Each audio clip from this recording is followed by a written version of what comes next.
Saudara-saudaraku yang terkasih, selamat berjumpa di Renungan Harian di channel Katolik kita.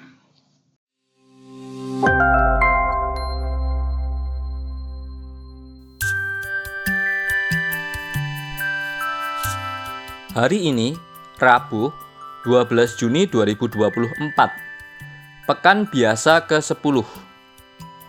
Bacaan pertama. Bacaan diambil dari kitab pertama Raja-Raja, bab 18, ayat 20 sampai dengan 39. Sekali peristiwa, Raja Ahab mengirim orang ke seluruh Israel dan mengumpulkan nabi-nabi Baal ke Gunung Karmel. Lalu Elia mendekati seluruh rakyat itu dan berkata, "Berapa lama lagi kalian berlaku timpang dan mendua hati?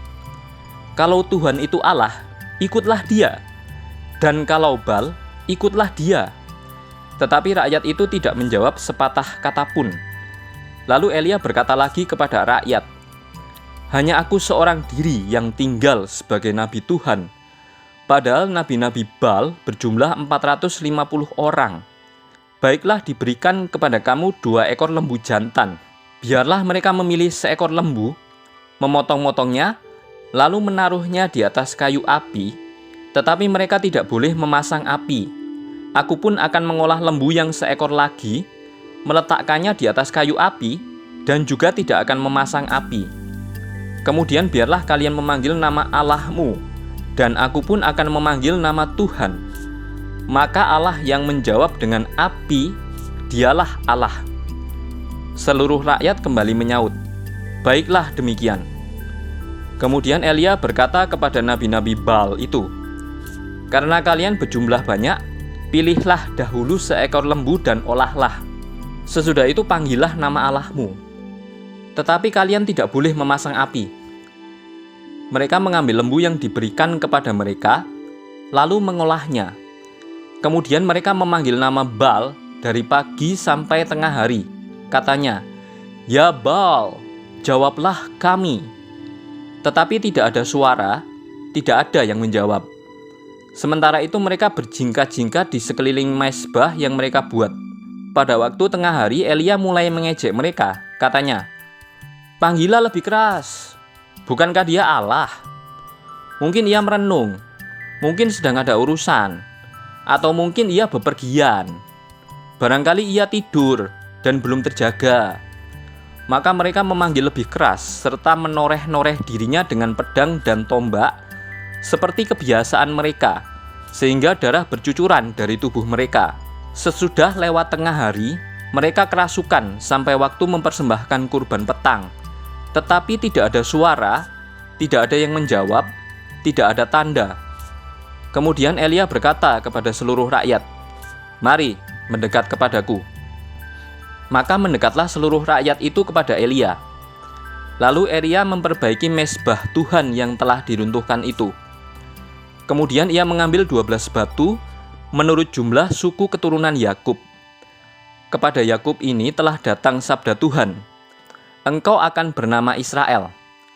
Lalu Elia mendirikan batu-batu itu menjadi sebuah mezbah demi nama Tuhan dan membuat suatu parit yang dapat memuat 2 sukat benih di sekeliling mezbah itu. Ia menyusun kayu api, memotong lembunya, dan menaruh potongan-potongannya di atas kayu api. Sesudah itu ia berkata, "Penuhilah 4 buyung dengan air, dan tuangkan ke atas kurban bakaran, serta ke atas kayu api itu." Kemudian kata Elia, "Buatlah begitu untuk kedua kalinya." Dan mereka berbuat demikian untuk kedua kalinya. Lalu katanya lagi, "Buatlah begitu untuk ketiga kalinya." Dan mereka berbuat demikian untuk ketiga kalinya. Sehingga air mengeliling sekeliling mezbah itu, bahkan parit itu pun penuh dengan air. Kemudian pada waktu mempersembahkan kurban petang, tampillah Nabi Elia dan berkata, "Ya Tuhan, Allah Abraham, Ishak dan Israel, pada hari ini biarlah diketahui orang bahwa Engkaulah Allah di tengah-tengah Israel, dan bahwa aku ini hamba-Mu, dan bahwa atas sabda-Mu-lah aku melakukan segala perkara ini. Jawablah aku ya Tuhan, jawablah aku, supaya bangsa ini mengetahui bahwa Engkaulah Allah ya Tuhan, dan Engkaulah yang membuat hati mereka bertobat. Lalu turunlah api Tuhan menyambar habis kurban bakaran, kayu api, batu dan tanah itu. Bahkan air di dalam parit itu pun habis dijilatnya. Ketika seluruh rakyat melihat kejadian itu, sujudlah mereka serta berkata, "Tuhan, Dialah Allah. Tuhan, Dialah Allah." Demikianlah sabda Tuhan. Syukur kepada Allah.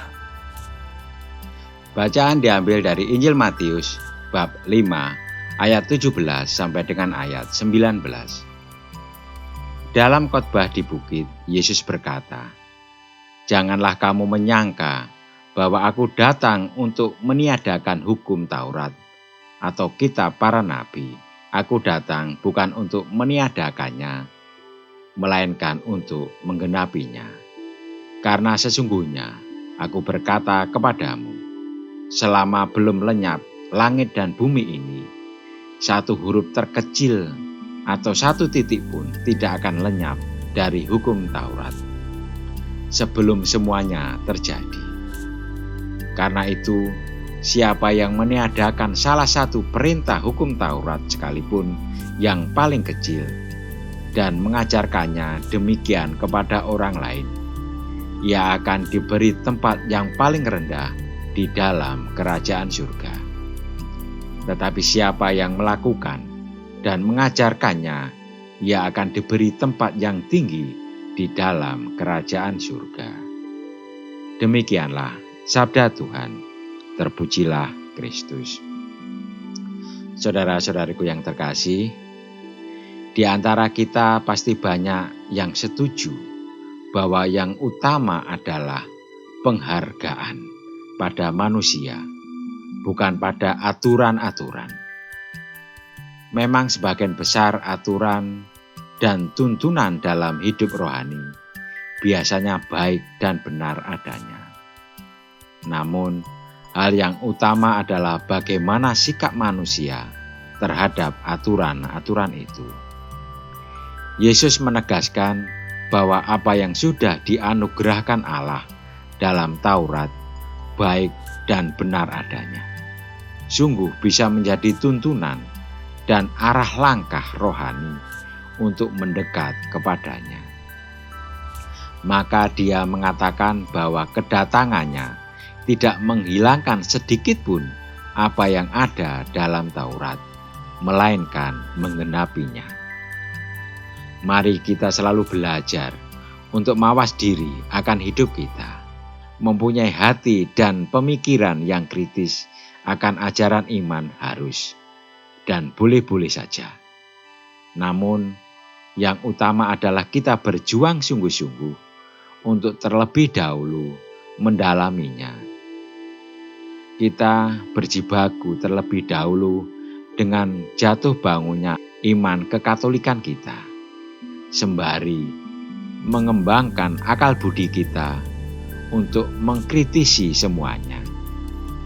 Semoga di sanalah kita akan menemukan kedalaman iman dan pengetahuan iman.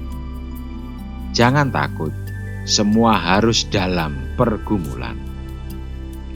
Bahkan pada saat kita jatuh dan tidak memahami apa yang Tuhan kehendaki, janganlah menyerah dan putus asa. Jangan-jangan itu menjadi jalan-jalan kecil kita untuk menemukan pencerahan rohani dan keteguhan iman. Marilah kita berdoa. Tuhan, semoga kami tetap rendah hati dalam menghadapi pergumulan hidup dan iman yang kadang-kadang tidak mudah ini. Amin. Saudara-saudari yang terkasih, terima kasih atas kebersamaannya di dalam renungan harian ini.